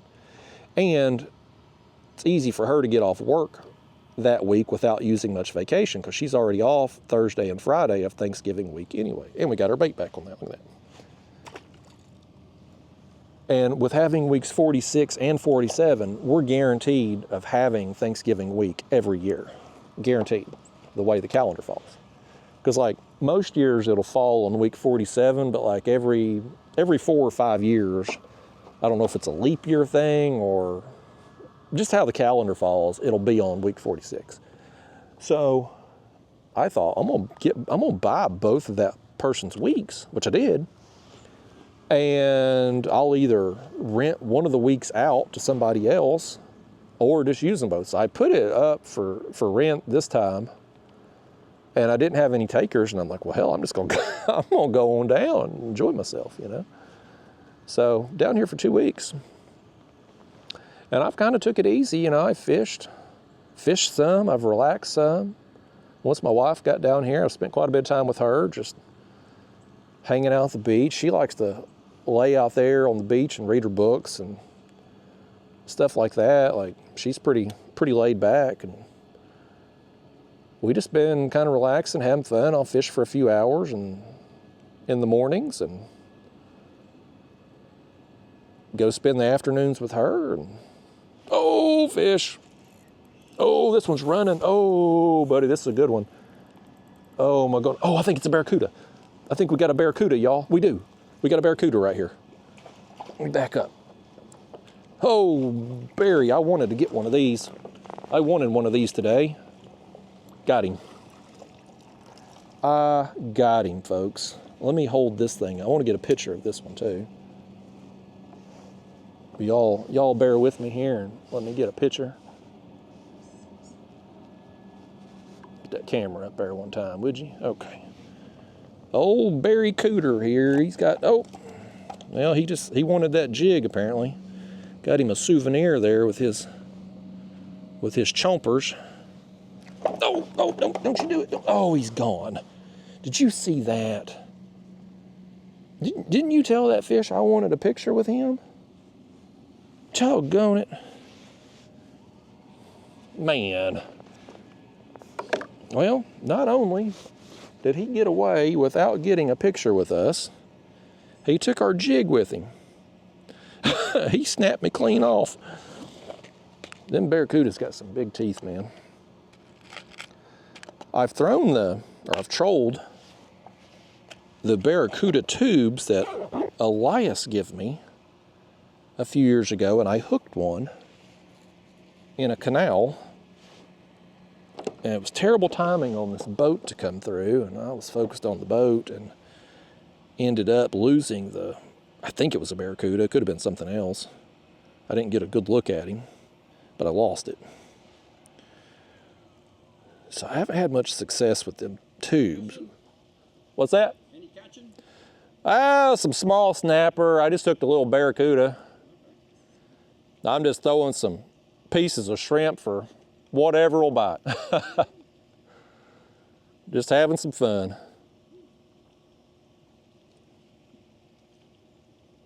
You got a real nice place here. It's beautiful down here. You next door at 100's? No, I'm actually in Islamorada. I saw this little boat ramp over here and looked like easy access for me to get into with the kayak, so I come down and access these canals and stuff. The canals are pretty desolate sometimes because the canal snappers are pretty sharp. Sometimes the docks are a little better. Is it better to be here at low tide or high tide? Incoming tide is usually the better tide. Really? You got an incoming tide, you got some clean water, you got some something coming in. Okay. When the tide's dropping, everything's sort of running out. Okay. The shoreline can be okay sometimes, but it's pretty desolate. I mean, you'll have the mullet running, you'll see some stuff. I saw some mullet running through here. Mullet right here right now. There's the pretty big ones. Yeah. You ever see any sharks or anything up in the canals? In the flats, you can see the sharks. Okay. So sometimes if you play with it on the incoming tide, play the shoreline. Okay. And I'm not sure to tell you it's better by the bridge, but there's structure by the bridge.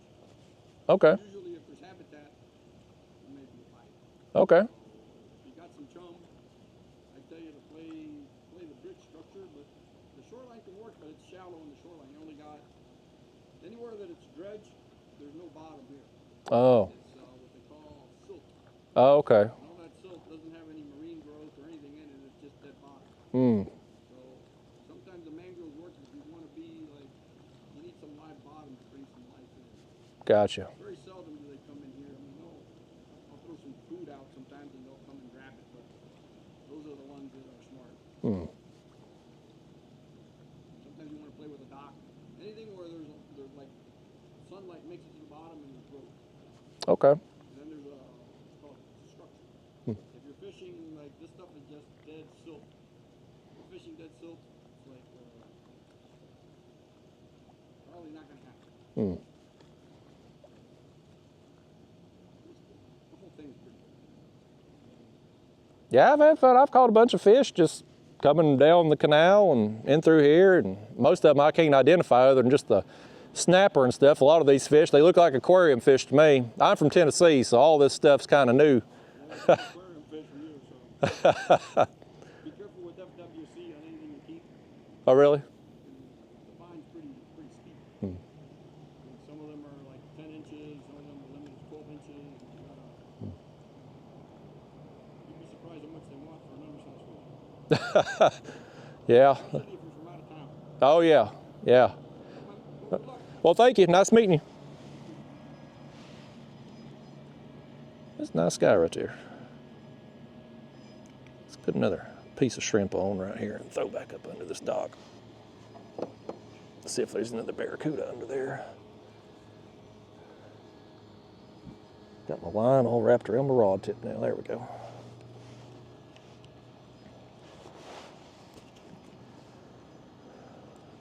I wanted to be nosy and ask what this guy does for a living to afford this beautiful house and this giant boat right here, right on the ocean, but that'd be too nosy. I want to know, but I didn't want to ask. He's a little older, he's probably retired, but obviously he done well for himself while he was working to be able to have this kind of lifestyle, so just curious. I'm always curious to know how people made their money. What was I saying? Anyway, yeah, so we got both of those timeshare weeks. And so I just come on down for 2 weeks, and the wife flew down when she could, and I'm gonna drop her back off at the airport. That way she don't have to make the incredibly long drive with me. It's about 14 hours if you drive straight through from Islamorada to where I live in Tennessee. So, I mean, pretty extensive drive, but when you're coming down, I mean, the drive sucks no matter what, whether you driving down or driving back, but it's certainly better on the way down because you've got hope and optimism. You got something to look forward to. On the way home, you're like, oh, I'm going back to cold weather, you know. But when you're, oh, I had a fish. Oh no, he just broke me off. That 2-pound line got us again on something right there. Dang. Something was over there in the shade though, wasn't it? Let me just get us another jig head on here. Y'all tuned in for this uncut video. You didn't know you was gonna be watching me retie jigs all day, did you? But that's what you get on a real video, man, like this. Sometimes you break off. Sometimes you break off back to back. That's just how the cookie crumbles. That's fishing, man. It can be frustrating when it happens, but it's part of it. But I was saying though, you know, when you making a long drive, if you're going to be there a while, the long drive is tolerable. I wouldn't want to drive 14 hours to come down here for 2 or 3 days, if that makes sense, right? Like I wouldn't want to do that. Boy, my line is kind of abraded all the way up. I need to take off more of that, but I've already retied that jig now, so.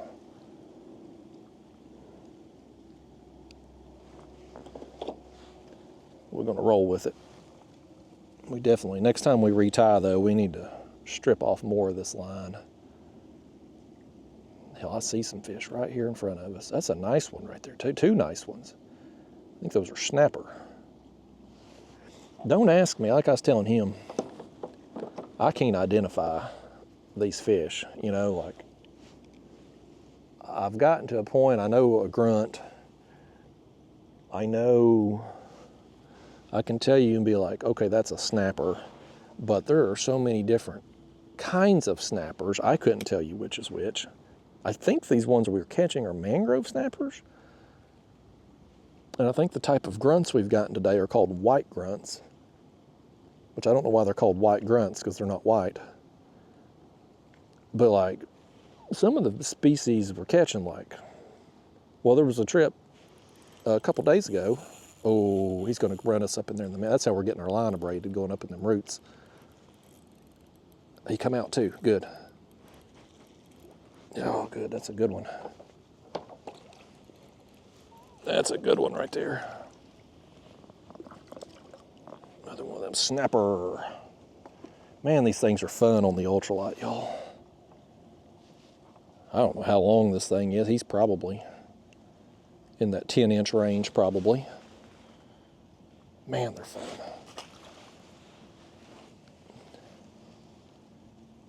But,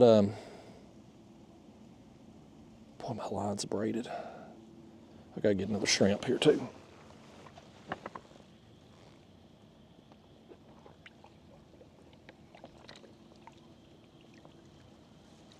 The shrimp right there was hanging on the net up top. He was easy to get. Hell, I don't remember what I was saying now. I done lost my damn mind. I completely lost my train of thought. I have no idea what I was talking about. I have no idea. Oh, the drive and stuff. Well, like I said, coming down here for 2 weeks, it's makes the drive worthwhile. But you couldn't get me to drive that long. I don't care how good the fishing was going to be. I'm not driving 14 hours to fish for 2 days. Oh, I was talking about the fish identification. That's what it was. I've really lost my mind. But yeah, I'd caught some on a, oh, thumped it. Oh, stay out of them roots. He smacked it. Absolutely smacked it. Oh, is he going to get in those roots though? Oh, that's what we can't have. Our line ain't going to make it in them roots. Come back out this way, fish. Come back out. Boy, there's some better quality fish right here in this shade. I don't know what this is. It's probably another snapper, but it's a bigger one for sure.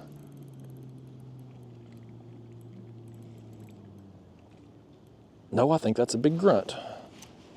I think that's a big grunt right there. This is one we will definitely throw in the box because he will make a good bait.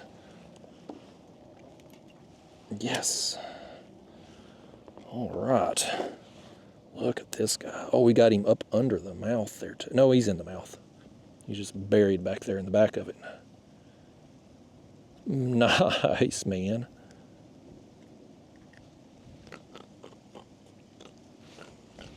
You know what? We've got the sun at the perfect angle. Let's just get a picture of this thing one time. Oh, let's not, apparently. All right, now let's put him in the box. Okay. I'm gonna throw back over here on that shade some more.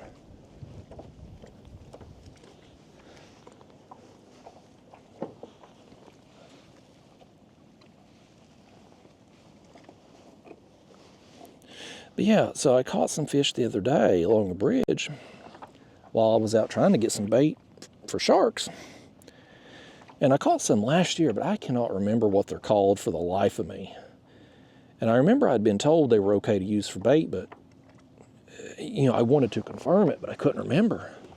So I was like, what do I do? And I couldn't really catch anything else. I'd been catching snapper, but I couldn't catch anything that I knew I could use other than those. So I was like, I'm gonna go ahead and use them. But I'm just gonna, we've got a big boat coming behind us. But I'm like, I'm just gonna edit out me catching those fish and me cutting them up and stuff in case I'm in the wrong. Like, I ain't trying to break the law, but I sure don't want any more tickets either. The stop sign one's enough. So I ended up using those fish and I got some sharks on them.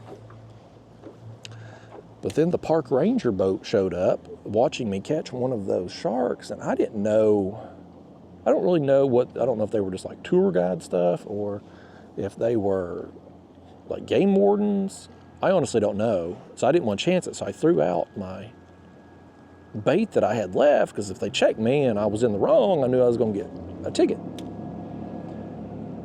So that was the end of that day, because I threw away all my bait and I didn't have any more shrimp. But it was another one of them things, man. It looked like a damn aquarium fish of some kind, and I had no idea. I mean, I've been told, but I just could not remember what they are. There's so many different species down here. It's honestly hard to remember them all when you only come down once a year.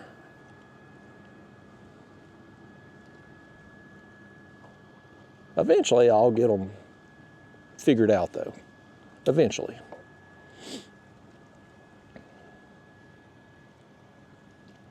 It's fun, though, man. Just coming out here, exploring. I'm not normally a people person, but that guy was friendly, so. Oh, what we got here? Oh, we got something that's gone. He spit it. But that guy was friendly. He's got a beautiful property here.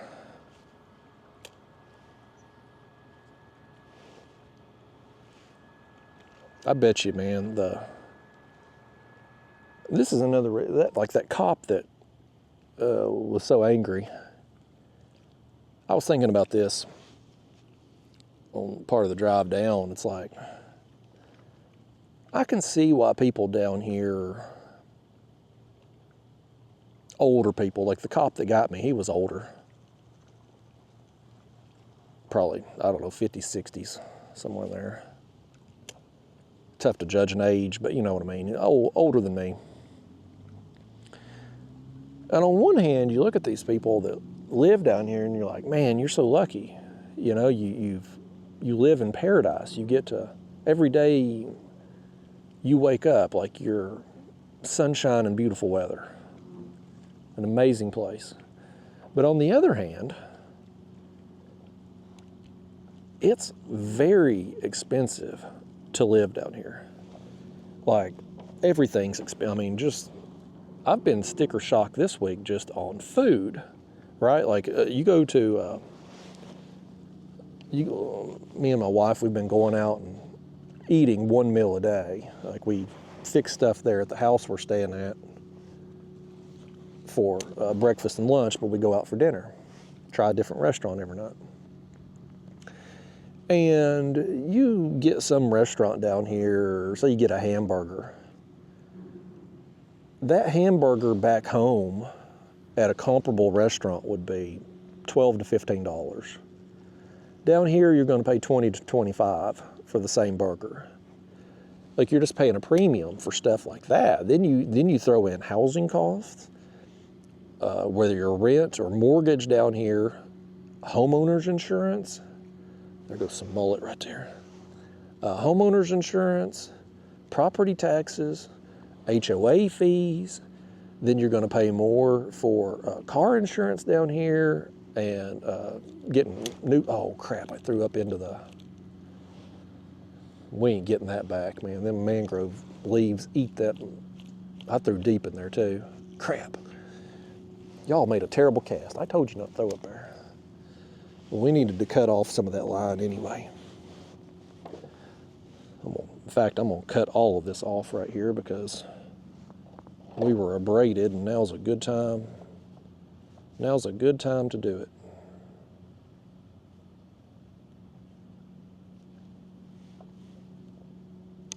All right, let me stick this up under the seat here so it don't fall out. I don't want that line blowing out. I'll throw it away later when I get back.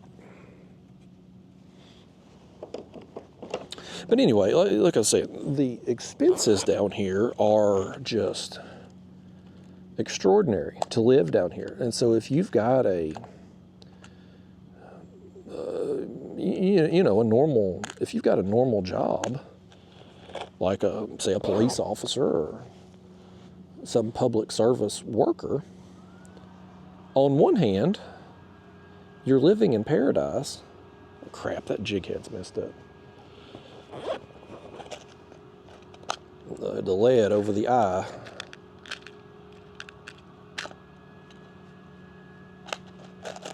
Bear with me. Let's try to do that again. The lighting here, I'm actually able to see that jig head eye pretty good today. Sometimes my eyes don't allow me to focus too well, but today we're doing pretty good with it. If you've got like a normal public service job, your wages would probably provide you a pretty good lifestyle back where I live or a lot of other places in the country. But that same amount of money down here don't go as far because of the extra expenses. And as a young person, probably wouldn't care as much because your days off work, man, you're living it up. You're in paradise. But I imagine as a person maybe got a little older, getting closer to retirement age and tired of going to a job maybe you don't like anymore, maybe you'd like to do something different or slow down a bit, but you've spent your whole life living in paradise making a wage that's kind of barely supporting the lifestyle, and maybe you just can't slow down. Maybe they can't, and I don't know anybody's situation down here personally, but I'm just guessing like a normal salary job ain't going to take you as far down here. And here's a prime example of this. So the place I'm staying had some turnover this last year with the staff. The groundskeeper, the guy that he does the maintenance work and stuff around the place, or used to, he actually got deported. Apparently he was here illegally and had some child molestation stuff. And so, which was weird because I had talked to him the last couple years. He seemed like a normal, nice guy, done a good job keeping the place up and everything. Well, they deported him. And the office manager at the place I'm staying, some stuff was said in Facebook group. I don't know if they quit or if they were kind of forced out, but either way, they're gone. And so they had posted the job listing to find a new property manager. And it's like the place I'm staying, it's got 10, it's like 2-bedroom, 2-bath, little bungalows, but there's 10 on each side. There's a total of 20. And the manager job, and this, I'm privy to this now that we're own these timeshare stuff, like it's part of the budget, all that stuff's posted to us publicly. It pays $60,000 a year, which again, back home where I live, $60,000, like that's you can make it on $60,000 a year. You're not going to be living frivolously. You're not going to have a luxurious lifestyle, but like you can pay your rent and a car payment and groceries, and you can get by on $60,000. Back where I'm from in Tennessee, it's a lower cost of living state. But down here, $60,000, you're going to be shacking up with somebody. You know what I mean? Like you're going to be living with somebody, or you're going to, oh, another fish. Oh, he dropped it too. You ain't going to be eating out at $20, $25 hamburgers very often. Like you just, money don't go as far down here. And so you're going to maybe survive with that, but you're not going to thrive. So when it gets close to retirement age and you're forced to still work, I can see why some of these people in their 50s and 60s that maybe don't have the savings. What do we got here? Small snapper. I can see why they're angry, is what I'm getting at. Like I can see, I'm sure it was fun in their 20s and 30s living down here, but now that they're 50s and 60s and they're faced with working until they die because the cost of living is so much here, I can see why they're, and again, I don't know, maybe that's why this cop he may have just had a bad day. He may just, who knows? He may be filthy rich for all I know. But I'm just saying, like, I can see why people in those kind of jobs in a place like this are maybe a little bit more angry than a casual person. That's all I'm getting at. Again, I don't know anybody. I don't pretend to know anybody's personal situation. Let's go back in these canals. Let's head back this way. Now, I don't want to go out. Oh, here's the ocean. There's 2 bridges, one down here and another one over there that goes out more to open water, but the wind's blowing out here. We're going to be exposed out here. Let's make our way back down through here and cut down one of these little side canals so we can get out of the wind. I need to see what time it is too and see if how much longer I got to do this before I got to go be a good husband. When it's your wife's birthday, folks, you better be on time. You better, especially when you've already been fishing since you've been down here, you better be willing to carve part of your day, one day out for your wife, or you're gonna be in trouble. That's a little pro tip. I ain't been married very long, but that's a pro tip for you.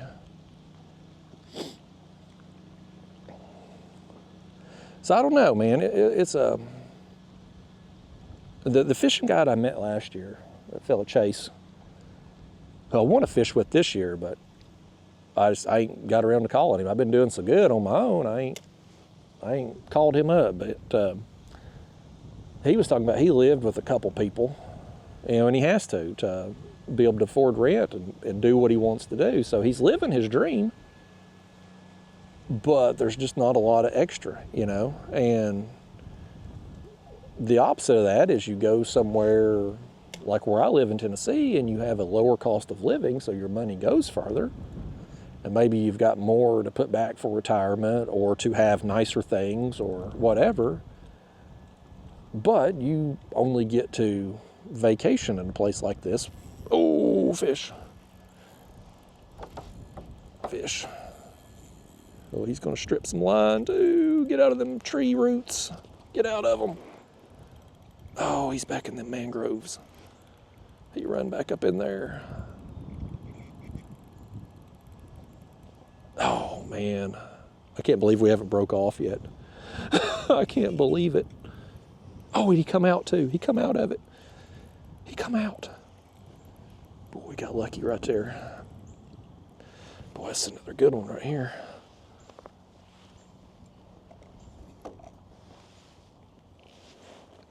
Boy, we've caught some fish in here, man. I wasn't keeping track of how many we've caught, but we've got several in here. Let's see if I can... I don't know if we can get this out or not. He's ate it kind of farther back there in his mouth, and I don't know if he's going to open up enough for me to get down there and try to get it. No, I can't get it. It's too far back. We'll do more damage if we try to get it out, so. Get on out of here. Boy, we've lost some jigs here. We've been going through them right here, ain't we?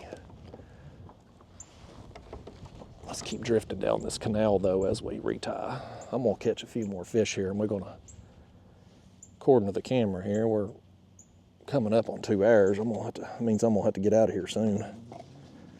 I need to film a little something for my channel members, too, while I'm in here.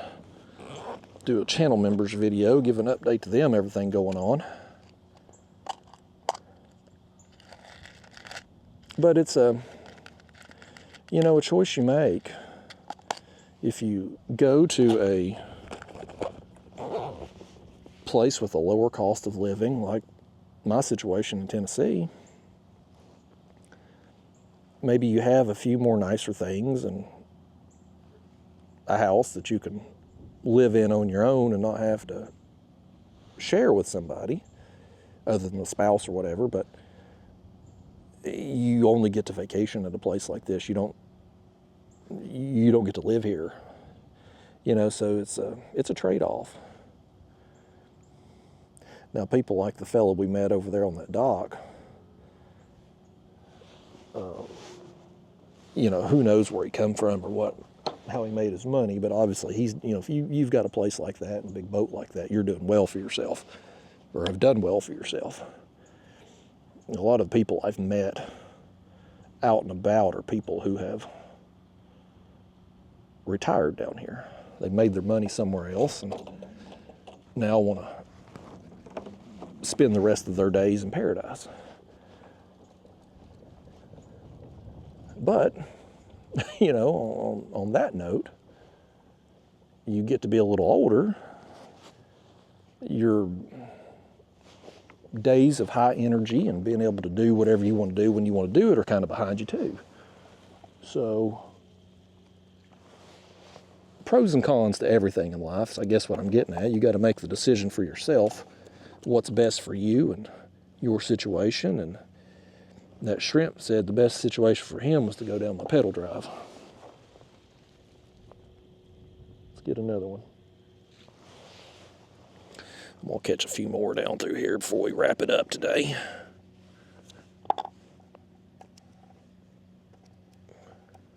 Old shrimp getting it done today, ain't it?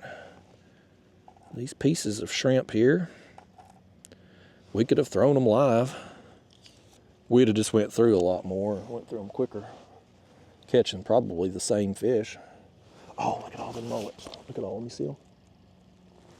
Whole school of them right there.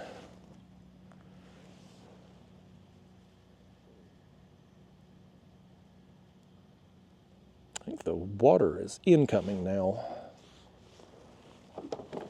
Or maybe it's the wind pushing us down through here. Wind or the current, one, but we're going into the canal now. So that means the water's coming up. We got out here, the water was real low, which that launch was, the concrete there is pretty slick. It's the butt-busting algae. Oh, there they go again. They're going back that way. Mullet, buddy. Those were the ticket down there when I fished that tournament in Louisiana last year, catfish tournament. Though you had those, I had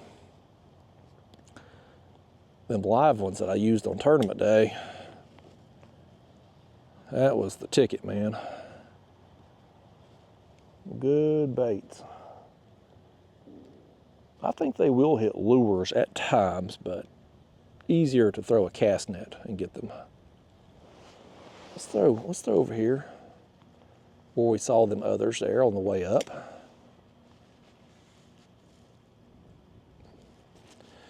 Yeah, y'all, I mean, just coming out here, the couple hours we've been doing this and catching, I don't know how many fish we've got, but they've all been fun on this. Oh, we got one right here, right on cue. Even fish like here, this was a smaller one. This is a smaller, some form of snapper here. But this on the ultralight is a lot of fun. And they're so prevalent down through here. I mean, we've seen schools of, well, I don't know if you can see with the camera angle, but like, I mean, big schools of these things. And you just go down through here with just a super cheap, easily obtainable bait. All of these bait shops here sell live shrimp. And get you 2 or 3 dozen, $12, $18, whatever, $6 a dozen. And you can make you a lot of baits out of them, catch you a lot of fish, and just have you a time. Having no experience at all doing this, you can come out here and expect to catch fish. You can pull up to any of these canals and have a reasonable expectation of catching fish. And when you go fishing, like, that's what people want to do. That's what I want to do. I want to catch fish. Look at how many of them there are right here. There's a gazillion of them. There's a gazillion of them. Right here. I spooked them. They saw me, but we'll see if we can still... Can you see them? I'm going to hold the camera up at a different angle. Look at them all right there. They're everywhere. Let me toss out here in front of us where maybe we haven't spooked some.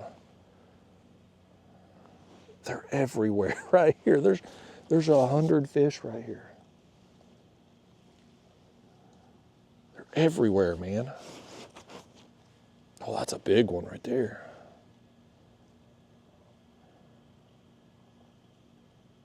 I think maybe we need to throw a live shrimp out there. Nope, I got one on the cut shrimp.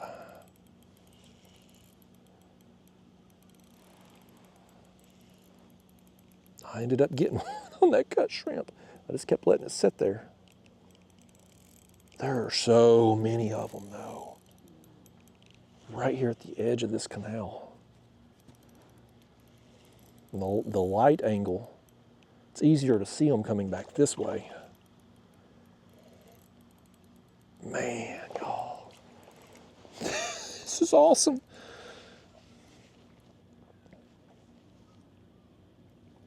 Old snapper. With them teeth on that thing, though. I get why they call the name snapper, because the way they snap them jaws just like that. Get out of here, buddy. Throw another one of these. Try this piece right here.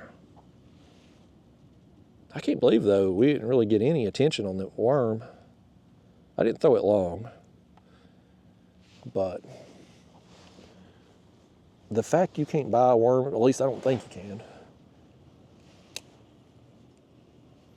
Nobody I know fishes with worms down here, so there's probably a reason for that. Yeah, I'm just going to throw right back over there. Try to throw out from us a little bit. There's one. Oh, I lost him.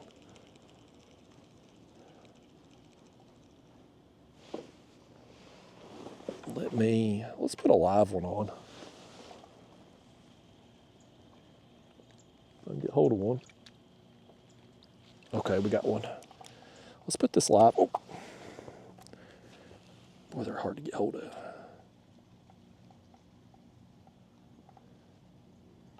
Let's see how he does throwing into this big school of them over here. I bet he gets gobbled up fast.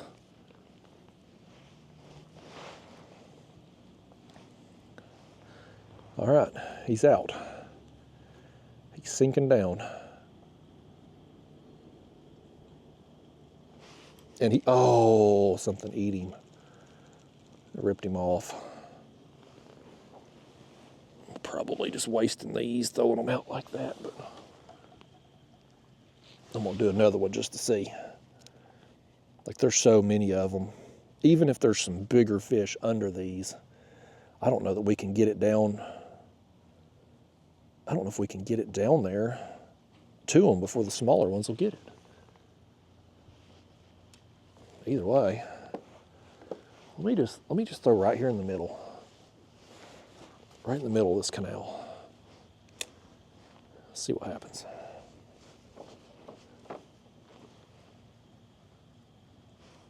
Something's got him. Here we go. Oh, he's gonna run. Gosh, it's so much fun. I could do this right here all day, but I can't. Not today. I can, but I can't today. I'll hopefully make it back to some of these canals again before I leave, whether it's here or maybe fresh water. Oh, there's a barracuda right there too. You see him? Oh, they're all over right here. All over right here, man. Goodness gracious. Come here. This is another one that got on the outside of the mouth. He got it. Oh, crap. Look at that. He crapped all over me, too. I can't throw this one in the box, though, because I don't know that he's legal size. Getting the gray area there on the snapper. He crapped all over my leg. Dang.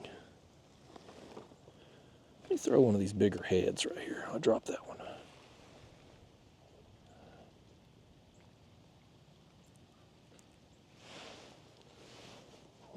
Where'd that barracuda go? Y'all still see him? I don't see him now. Throw that over there. Gosh, I can't believe that's twice I've been crapped on today.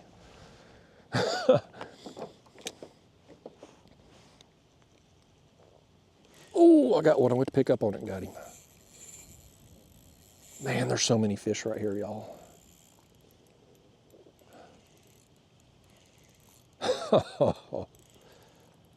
Man, y'all, these are awesome. This is so fun. This is another pretty good one right here, too. But you can just see them all. They're just all in a big school right here.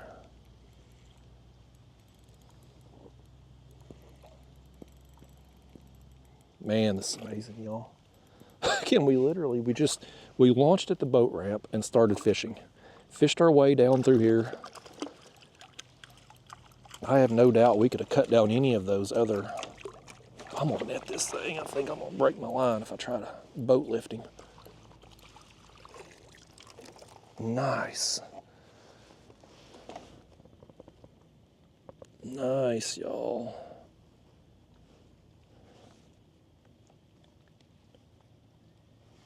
Boy, he's prickly too.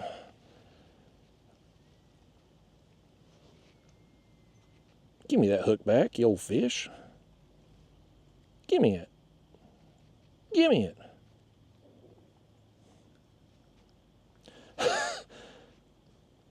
Give me that thing. All right, let me get the forceps on him here and try to pry his mouth open a little bit.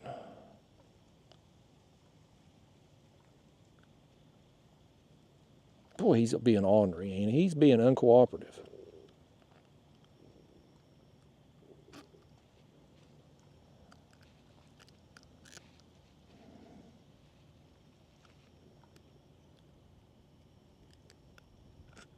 Got it. All right. What an ordeal he was. Here, let me get a picture of him since he's been such a pain in the patootie. Let me turn into the sun a little bit too.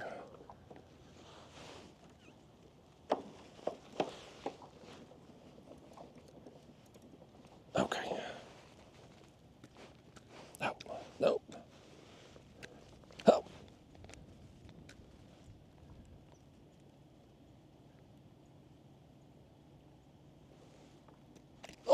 He's going. He said, hell with it. He said he's had enough. I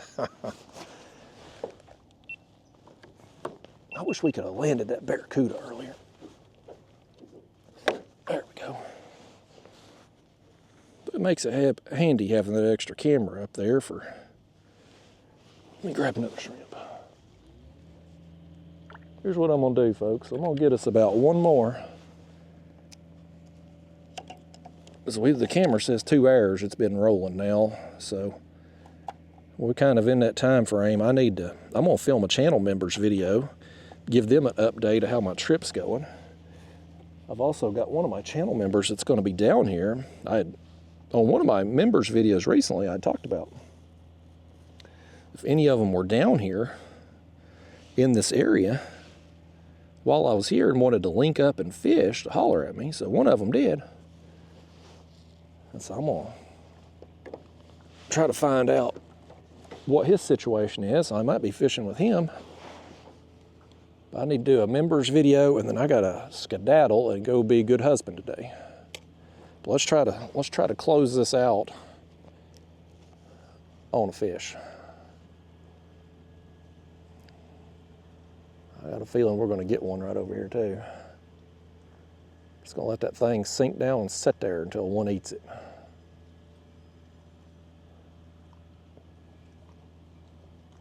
Well, I say that, pressure's on. Now we may not get one. Let's make another cast over here, this direction.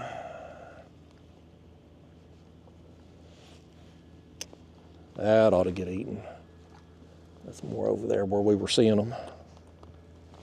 We've drifted out of this canal a little bit while I was getting selfies with that other one. Got him. All right, we're gonna close it out with fish today. Not the biggest one up. Oh, well, he didn't even want to be up here. He said if he wasn't the first one, he wasn't going to be the last one. Oh, we've had some water drops on the lens. I hope that ain't messed up the video today. I can't tell looking this direction with the sun and all. Well, nevertheless, y'all got to holler at me, get your squeegee out and clean that off. You got to let me know while we film it. But anyway, it's been fun, y'all. Thanks for coming with me here on this short session. Man, a lot of fish, a few different species, all a good time on the Ultralight. So going back after the big stuff tomorrow. Hopefully that'll be the next video if it goes well. But man, despite all of the nonsense, all the crazy stuff that's happened down here, I've had a good time, y'all. This has been a fun trip. So worthwhile despite the tickets and other stuff. I'll see you again here soon. Thanks for coming with me today.